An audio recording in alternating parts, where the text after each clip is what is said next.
Masih, oh ini udah. Ya, pada kesempatan kali ini saya akan menjelaskan tentang perawatan dan pemeliharaan kesehatan gigi dan mulut pada bayi, anak balita, dan anak usia prasekolah. Biasanya masa 5 tahun awal dalam tahap perkembangan anak adalah masa golden age, yaitu suatu masa emas dalam periode pertumbuhan dan perkembangan anak. Pada masa ini, segala hal yang tercurah dan terserap pada diri anak akan menjadi dasar dan memori yang tajam pada diri anak tersebut. Jadi, memang pada saat umur anak tersebut 5 tahun, anak tersebut akan mengcopy atau akan melihat contoh yang ada di sekitarnya, baik itu nanti di masyarakat ataupun di lingkungan keluarganya. Jadi diharapkan berhati-hati pada saat kalian berkomunikasi dengan anak usia balita maupun anak prasekolah. Karena semua gerak-gerik kalian akan terekam oleh anak tersebut, dan pada saat kalian memberikan sesuatu atau misalnya menginstruksikan sesuatu, anak tersebut akan merekam seluruhnya, dan juga apabila dimarahin juga akan terekam, sehingga secara psikologis memang harus berhati-hati ketika kalian berkomunikasi dengan anak usia balita atau prasekolah.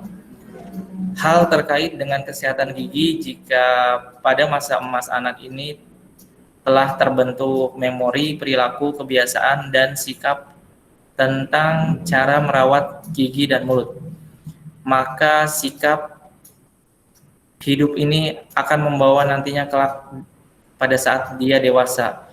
Jadi harus berhati-hati ya. Jadi ketika kalian berkomunikasi, semuanya akan terekam, dan ketika anak tersebut tersakiti, itu juga akan terekam, sehingga nanti hal-hal trauma atau misalnya hal-hal yang berkaitan atau misalnya yang mempengaruhi psikologis anak tersebut akan terbawa nanti sampai dia dewasa. Kemudian sehingga pengetahuan tentang cara hidup bersih dan sehat, termasuk pemeliharaan kesehatan gigi, perlu ditanamkan pada masa balita dan usia prasekolah. Orang tua dapat menjadi contoh bagi anak. Bagaimana anak mau menyikat gigi di malam hari atau menjelang tidur, kalau orang tuanya juga tidak pernah memberikan contoh. Jadi memang kalau pada saat kalian melakukan penyuluhan juga, kaliannya juga harus sudah menerapkan hal-hal yang kalian utarakan itu di kehidupan sehari-hari. Misalnya kalian menerangkan atau meminta anak untuk menyikat gigi setelah sarapan pagi dan sebelum tidur malam. Kalian juga diharapkan dapat mengaplikasikannya di dalam kehidupan sehari-hari. Jadi bukannya hanya menginstruksikan sesuatu tapi tidak dilaksanakan di kaliannya sendiri. Nah, pada saat kalian berkomunikasi dengan anak usia balita atau prasekolah ini, diharapkan memang harus berhati-hati ya. Misalnya kalian ada kebiasaan-kebiasaan yang dikomunikasikan dengan teman sepantaran atau sebaya kalian gitu. Diharapkan tidak ditirukan atau misalnya dikomunikasikan juga ke anak tersebut, karena kan anak tersebut juga belum tahu itu baik atau benar, baik atau buruk, benar atau salah, anak tersebut belum tahu. Anak tersebut hanya merekam, meniru, dan dengan apa yang dilihat, apa yang didengar gitu. Jadi apapun yang kalian lakukan, kebiasaan buruk yang dilakukan pada teman-teman sebaya kalian sebaiknya tidak dilakukan pada anak usia ini. Misalnya perkataan-perkataan yang tidak pantas atau misalnya perkataan yang diajarkan sesuatu, itu juga diharapkan berhati-hati. Anak pada usia balita atau anak prasekolah akan gampang terdoktrin atau akan gampang diberikan instruksi. Namun kalau tidak diarahkan dengan baik akan berakibat fatal atau buruk. Untuk itu pengetahuan orang tua mengenai kesehatan, kalau ini dalam bidang kesehatan gigi memang perlu dilakukan pemahaman kepada orang tuanya terlebih dahulu, baru ke anaknya. Kan memang disarankan anak itu diberikan pemahaman tentang kesehatan gigi atau diajari cara pemeliharakan kesehatan gigi sampai umur 8 tahun. Terus diajari, kemudian dilakukan pengajaran cara menyikat gigi dengan baik dan benar, sehingga nanti anaknya juga akan menuruti hal tersebut. Kemudian orang tua memang kalau untuk anak balita dan anak prasekolah ini memang harus diberikan pemahaman.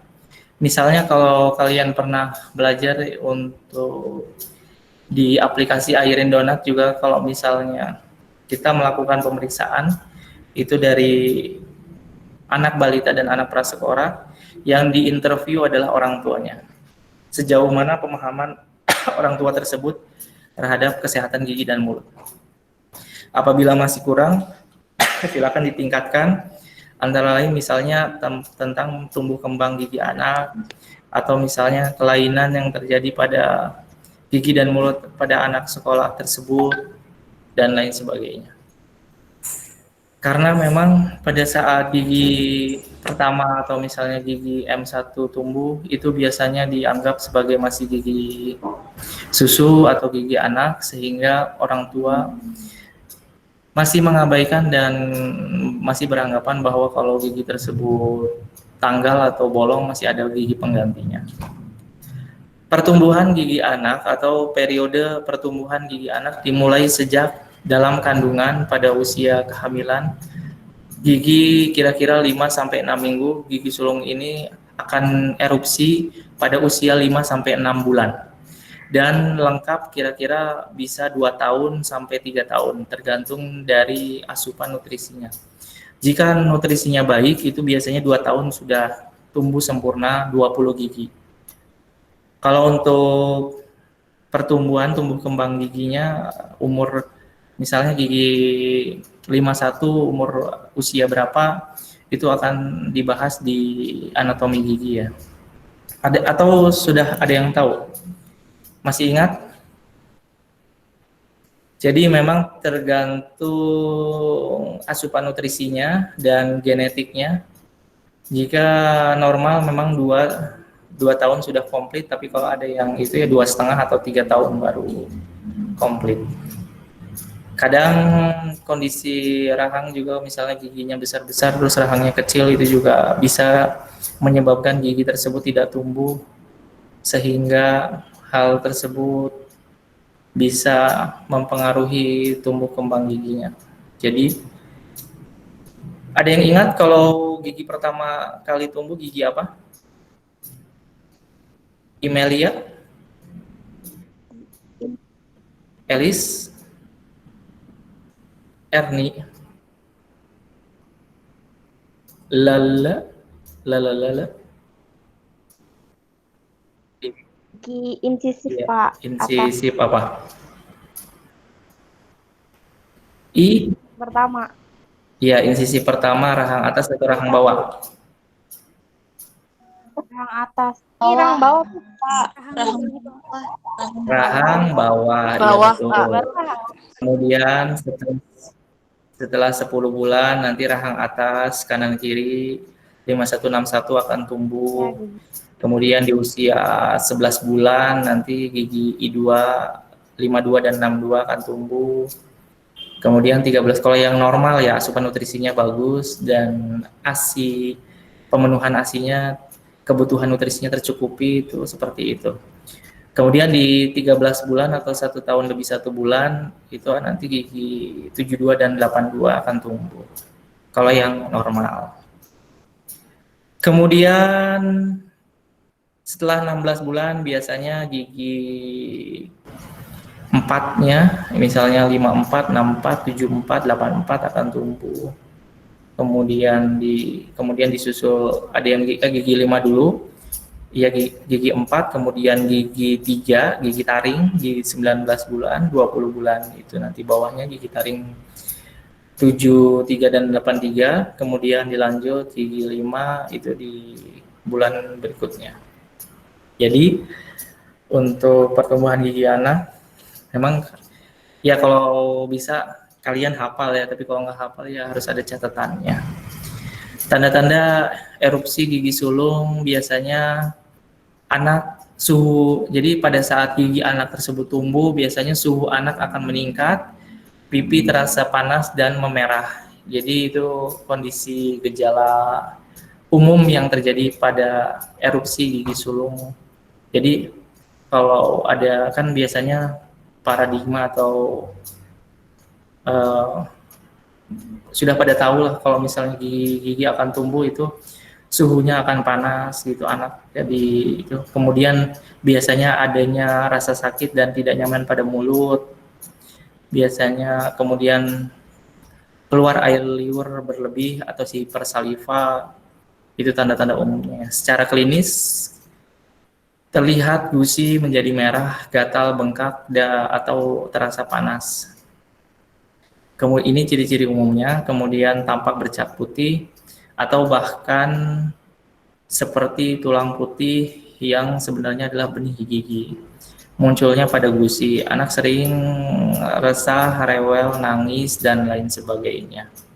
Jadi ini adalah kondisi-kondisi umum pada umumnya ya, tapi sebagian besar tidak semuanya. Kemudian banyak orang tua yang beranggapan bahwa gigi sulung hanya sementara dan akan diganti dengan gigi tetap. Sehingga mereka tidak memperhatikan kebersihan gigi dan mulut anak tersebut. Padahal sebenarnya justru pada masa gigi susu itulah anak harus mulai diajarkan untuk menjaga kebersihan gigi dan mulut atau kesehatan giginya. Karena akan mempengaruhi asupan nutrisinya ya. Jadi pada saat kalian anak-anak tersebut makan, anak tersebut akan apabila ada gigi yang berlubang atau masalah kesehatan gigi dan mulut, makanan tersebut akan bercampur bakteri sehingga nanti pada hal-hal tersebut misalnya bisa mengakibatkan kualitas dari asupan nutrisi tersebut akan berkurang. Pada masa gigi susu biasanya sedang terjadi pembentukan gigi tetap di dalam tulang, sehingga jika ada kerusakan gigi susu yang parah dan mengganggu proses pembentukan gigi tetapnya, hal ini dapat mengakibatkan gigi tetap tumbuh dengan tidak normal. Jadi memang seharusnya pergantian gigi tersebut berjalan sesuai jadwalnya ya. Jadi gigi susu diharapkan tidak rusak sedini mungkin ketika gigi tetapnya belum tumbuh atau belum ada gantinya. Nah, yang kedua, mulut adalah pintu utama masuknya makanan ke dalam perut. Mulut adalah lokasi pertama yang dilalui makanan dalam proses pencernaan. Jika terjadi gangguan pada mulut, maka akan mengganggu kelancaran proses pencernaan. Jadi ini juga kan kecuali memang makannya pakai sedotan atau misalnya tidak melalui mulut atau infus dan lain sebagainya. Jadi kualitas akan menurun, kemudian nanti berat badannya akan kurang, kemudian nanti akan malas untuk sekolah. Jadi prestasi belajar akan menurun karena jarang masuk sekolah. Jadi memang gigi itu sangat penting untuk dijaga walaupun masih gigi susu. Infeksi yang terjadi pada gigi dan mulut dapat mempengaruhi kesehatan organ di dalam tubuh seperti jantung, paru-paru, menyebarnya ke dalam organ-organ tersebut yang disebut dengan fokal infeksi. Jadi memang infeksi bakteri tersebut akan menyebar misalnya ke jantung, ke paru-paru, ginjal, dan lain sebagainya. Jadi bakteri tersebut akan berperan aktif dalam terjadinya penyakit-penyakit bawaan.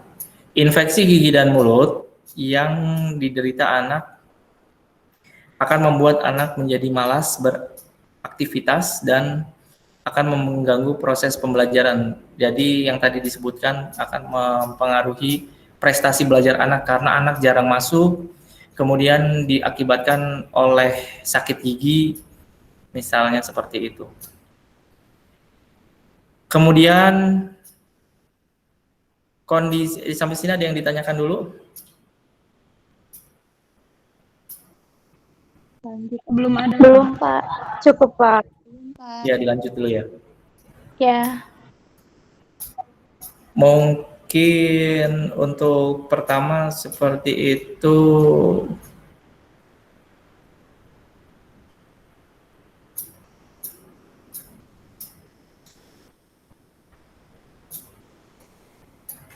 Nah, untuk biasanya kondisi dan kelainan gigi dan mulut yang sering terjadi pada anak, yaitu diantaranya warna putih pada lidah, itu kelainan lidah, terus kedua ada gigi berlubang, kemudian ada pembengkakan pada gusi atau gingiva, kemudian biasanya ada stomatitis aptosa, seperti ini ya gambar-gambarnya. Ini untuk pembengkakan, kemudian ini gigi berlubang, biasanya atau kalau 4 gigi di depan ada kariesnya, itu istilahnya karies botol susu atau ECC, early childhood karies gitu. Jadi karies yang disebabkan oleh mengkonsumsi susu botol berlebih, atau misalnya setelah mengkonsumsi susu tersebut tidak menyikat gigi sehingga terjadi karies di 4 gigi anterior rahang atas. Mungkin itu yang dapat saya sampaikan pada kesempatan kali ini, karena hanya satu pertemuan ya. Nanti mungkin kalau UTS kapan ya?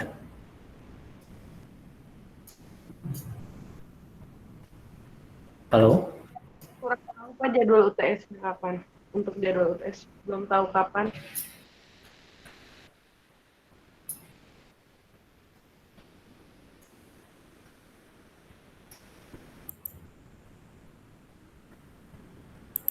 Ada yang mau didiskusikan? Kalau ada yang mau ditanyakan, silakan. Untuk selanjutnya nanti saya akan memberikan tugas, karena untuk memudahkan kalian dalam apabila nilainya kecil ada nilai tambahan gitu. Baik, Pak. Baik, Kak.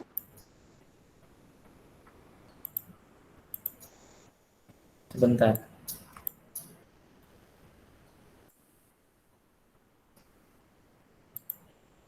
Tugas nanti bisa dilihat di Google Classroom.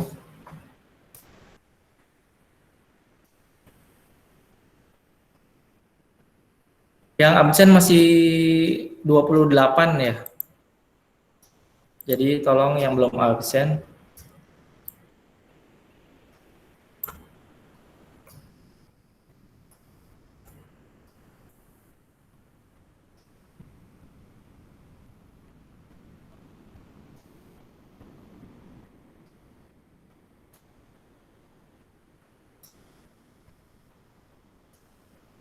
nanti tugasnya ini individu, cuma bisa dikerjakan secara berkelompok.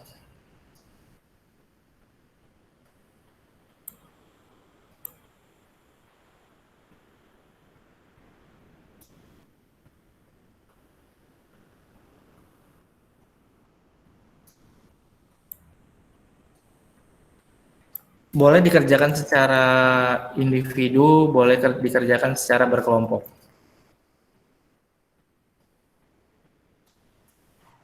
Baik, Pak. Terima kasih. Baik, Kak. Baik, Terima Pak. kasih. Baik, Pak. Baik, Pak.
Bentar ya.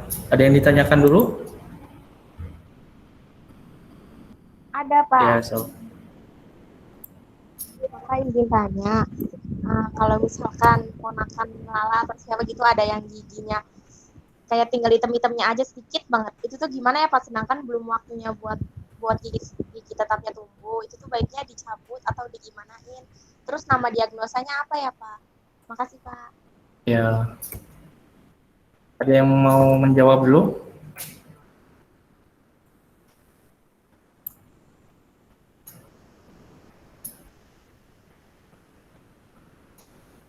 Sebentar ya, nanti kelainan lidah.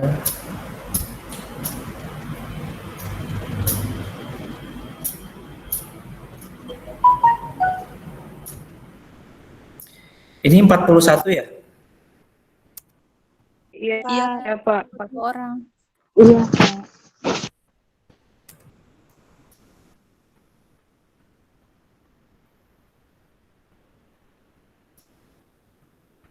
Bentar ya, tadi si siapa? Tadi 21 sama.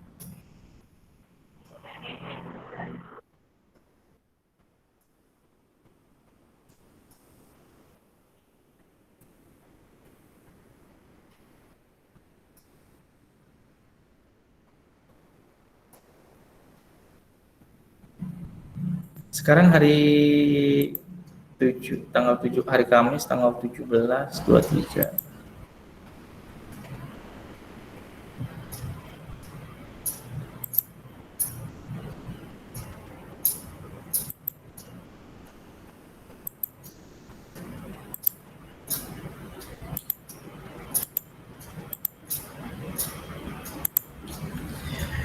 Untuk tugas bisa dicek di Google Classroom. Untuk tadi ada yang bertanya kalau apa? Tadi siapa yang bertanya? Lala, Pak. Kalau Iya, misalkan Lala. Ya. Tadi ulangin Lala coba. Jadi Pak, kalau misalkan saya punya ponakan, terus gigi depannya tuh Pak, item-item, tapi udah nggak berbentuk gigi, udah tinggal lancip-lancip kayak gitu tuh Pak. Itu tuh, tapi belum waktunya dia tumbuh lagi gigi tetapnya. Itu sebaiknya digimanain Pak? Apakah dicabut boleh atau ditambal juga gimana Pak? Terus nama diagnosanya itu apa Pak kalau udah kayak gitu Pak? Makasih. Ya. Kalau ada gigi anak atau gigi keponakan atau gigi anak kecil ya yang ada hitam-hitamnya, sebaiknya diapakan kalau misalnya ada gigi tetapnya yang belum waktunya tumbuh. Pertama dilihat dulu tingkat urgensinya.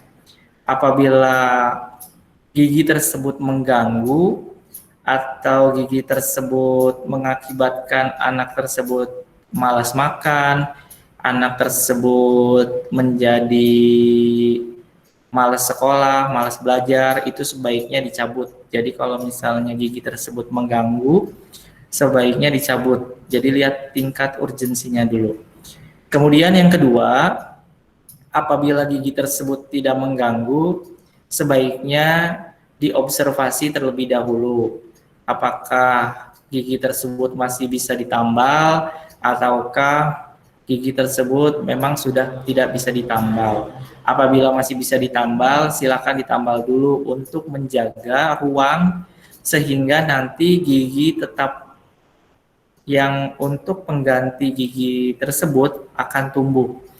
Kalau misalnya memang sudah masih bisa ditambal dan anak tersebut tidak merasa terganggu, silakan ditambal. Tapi kalau misalnya memang mengganggu, sebaiknya dicabut. Itu yang hal itu. Terus untuk diagnosanya seperti apa? Itu tergantung dari, kalau diagnosa kan ada beberapa ya yang perlu gitu ya, misalnya IP, HP, pulpitis.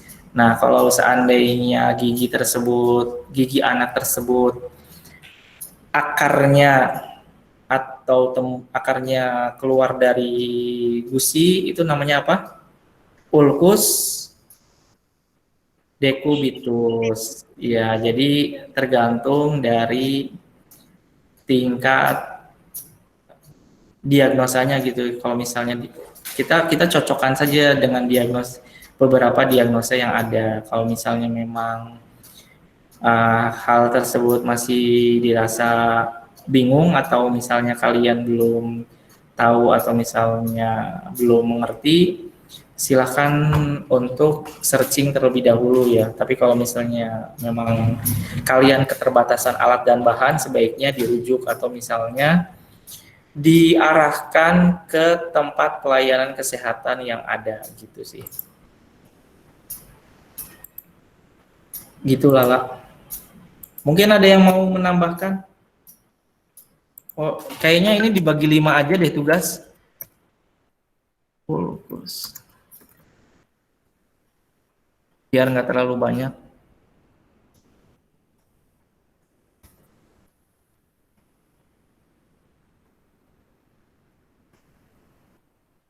Nanti 1 sampai 8. Kemudian 9 sampai 16. Ada yang mau ditanyakan? Ada yang udah lihat tugasnya? 17 sampai 24. Sudah, Pak. Sudah lihat, Pak. 25 sampai, bentar, ada update dulu ya. 25 sampai 32, 33 sampai 41.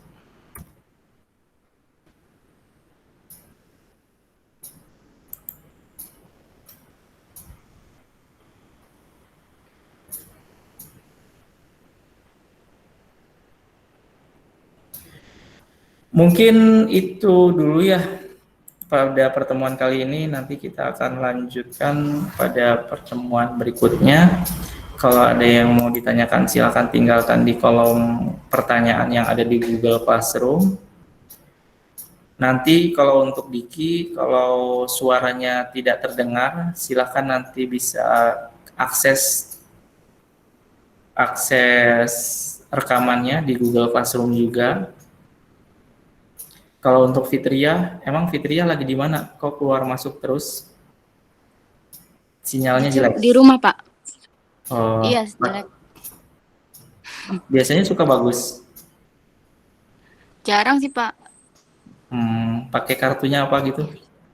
Smart Friend. Oh, ya udah. Mungkin nanti Fitria juga sama Diki bisa akses rekamannya ya kalau misalnya memang itu. Kalau enggak nanti ada materinya juga, silakan dipelajari saja. Mungkin itu yang dapat saya sampaikan pada kesempatan kali ini. Semoga tetap diberikan kesehatan, kelancaran, keselamatan. Semoga bermanfaat. Kurang lebihnya mohon maaf. Akhirul kalam, billahi taufik wal hidayah. Wassalamualaikum warahmatullahi wabarakatuh. Waalaikumsalam warahmatullahi Waalaikumsalam wabarakatuh. warahmatullahi wabarakatuh. Makasih Pak. Wabarakatuh. Makasih Pak. Terima kasih, Pak. Terima kasih, Pak. Ya.